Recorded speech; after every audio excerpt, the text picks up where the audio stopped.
Hello కానమూకు కథావచనం మోహనవచనం పరిజ్ఞాన హితబాండం నిత్య చదువరి శ్రోతలకు ఆహ్వానం నమస్కారం.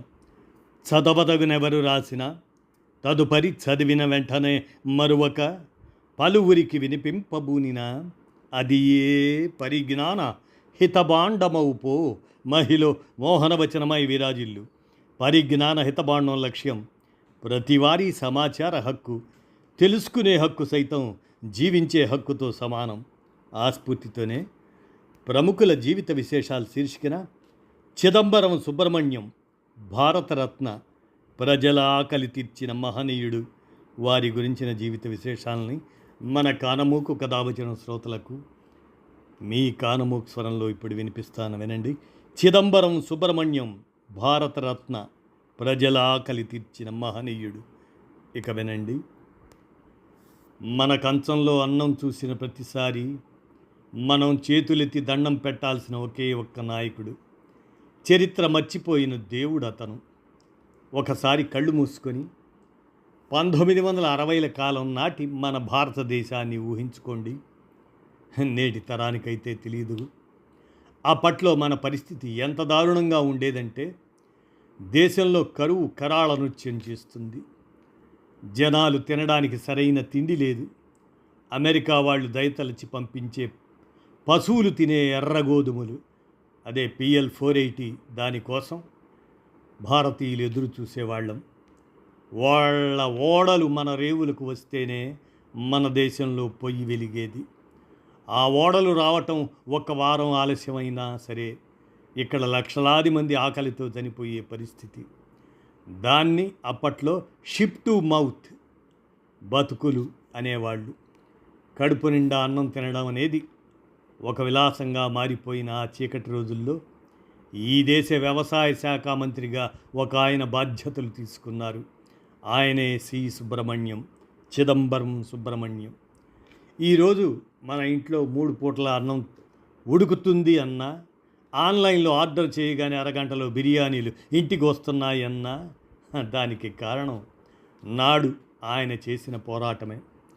అప్పట్లో డాక్టర్ MS స్వామినాథన్, నార్మన్ బోర్లోగ్ అలాంటి సైంటిస్టులు మెక్సికో నుండి ఒక కొత్త రకం పొట్టి గోధుమ విత్తనాలను, మెక్సికన్ డ్వార్ఫ్ వీట్ అనే దాన్ని తీసుకొచ్చారు.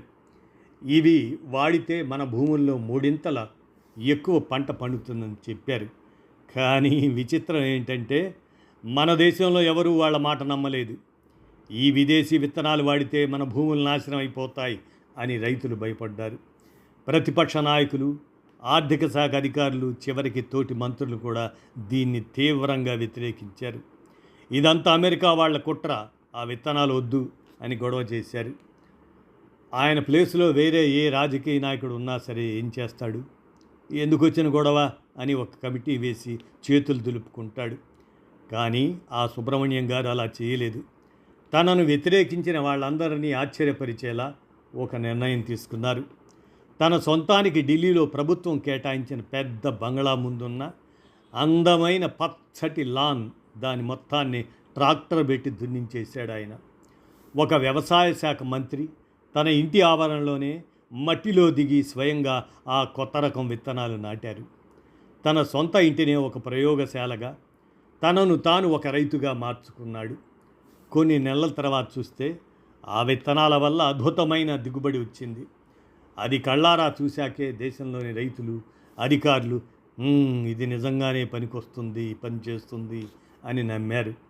సైంటిస్టులు ల్యాబ్లో విత్తనాలు కనిపెట్టడం ఎంత గొప్ప విషయమో, ఆ విత్తనాలను జనాల్లోకి తీసుకెళ్ళడానికి ఒక రాజకీయ నాయకుడు తన పదవిని పణంగా పెట్టి ఇంతటి రిస్క్ తీసుకోవటం కూడా అంతే గొప్ప విషయం. ఆ ప్రయోగం సక్సెస్ అయ్యాక ఆయన ఎవరి మాట వినలేదు. ఎంతో ధైర్యంగా మెక్సికో నుండి ఏకంగా 18,000 టన్నుల కొత్త విత్తనాలను దిగుమతి చేసుకున్నారు. ఆ రోజు ఆయన తీసుకున్న ఆ నిర్ణయం ఎంత రిస్క్ అంటే, ఒకవేళ ఆ విత్తనాలు ఫెయిల్ అయితే ఆయన రాజకీయ జీవితం అక్కడితో ముగిసిపోతుంది. దేశంలో కోట్లాది మంది ఆకలితో చచ్చిపోతారు. కానీ ఆయన తన పదవి కోసం భయపడలేదు. తన దేశ ప్రజల ఆకలిని తీర్చడం కోసమే ఆలోచించారు. అంతటితో ఆయన ఆగలేదు. రైతులు పండించిన పంటకు సరైన ధర రాకపోతే వాళ్ళు నష్టపోతారని ఆలోచించి చరిత్రలో మొట్టమొదటిసారిగా కనీస మద్దతు ధర, మినిమం సపోర్ట్ ప్రైస్ అనే సిస్టమ్ను తీసుకువచ్చింది కూడా ఆయనే. రైతుల దగ్గర నుండి ప్రభుత్వమే నేరుగా ధాన్యం కొనుగోలు చేసి నిల్వ చేయటానికి ఫుడ్ కార్పొరేషన్ ఆఫ్ ఇండియా అనే దాన్ని స్థాపించింది కూడా ఆయనే. ఆయన హయాంలోనే, ఆయన ఈ నిర్ణయాలు తీసుకున్న 2 ఏళ్లలోనే దేశంలో అద్భుతం జరిగింది. అప్పటిదాకా కేవలం 10 నుండి 12 మిలియన్ టన్నులు పండే మన గోధుమ దిగుబడి 1968 నాటికి ఏకంగా 17 మిలియన్ టన్నులకు పైగా పెరిగిపోయింది ఉత్పత్తి. ఆ రోజు మనం ఏకంగా 110 మిలియన్ టన్నులకు పైగా గోధుమలు పండిస్తూ ప్రపంచంలోనే 2వ అతిపెద్ద ఉత్పత్తిదారుగా ఉన్నాం. వేరే దేశాల దగ్గర అడుక్కునే స్థాయి నుండి వేరే దేశాలకు మనం ఆహారం ఎగుమతి చేసే స్థాయికి మన దేశం ఎదిగింది. దీనినే మనం హరిత విప్లవం, గ్రీన్ రెవల్యూషన్ అని అంటున్నాం.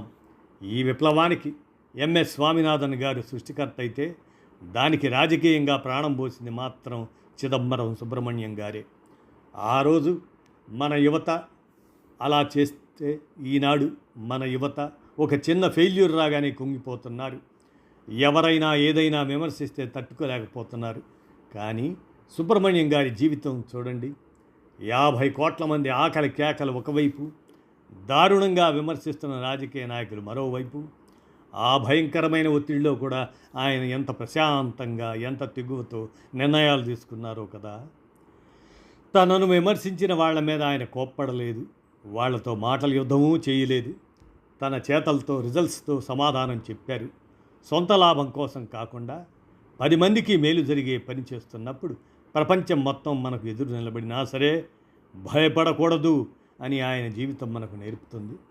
చివరిగా ఒక మాట, మనం రోజు తినే ప్రతి మెతుకు మీద రైతన్న పేరు రాసి ఉంటుందో లేదో తెలియదు, కానీ మనం కడుపు నిండా తింటున్నామంటే మాత్రం ఆ పళ్ళెంలో సి సుబ్రహ్మణ్యం గారి ప్రయత్నం ఖచ్చితంగా ఉండి తీరుతుంది.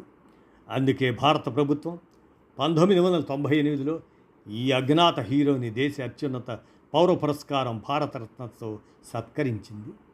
చరిత్ర అంటే కేవలం రాజుల యుద్ధాలు మాత్రమే కాదు, ఒక దేశ ప్రజల ఆకలి తీర్చిన ఇలాంటి మహానుభావుల కృషి కూడా. The Hindu front line, A visionary and A statesmen, A visionary and A statesmen, arts and culture news, A visionary and A statesmen. ఇలా ఆయన గురించి Chidambaram Subrahmanyam, about his contribution doctor Norman ఈ బోర్లోగ్ writes, the vision and influence of Mr. Subramaniam in bringing about agriculture change and in the every necessary political decisions needed to make the new approach effective should never be underemphasized. The groundwork for this advance in the production of wheat was solidly laid during that period 1964 to 67. ఇదండి ప్రముఖుల జీవిత విశేషాల శీర్షికన చిదంబరం సుబ్రహ్మణ్యం భారతరత్న, ప్రజల ఆకలి తీర్చిన మహనీయుడు జీవిత విశేషాలని మన కానమూకు కథ వచ్చిన శ్రోతలకు అవగాహన నిమిత్తం వినిపించాను. విన్నారుగా, ధన్యవాదాలు.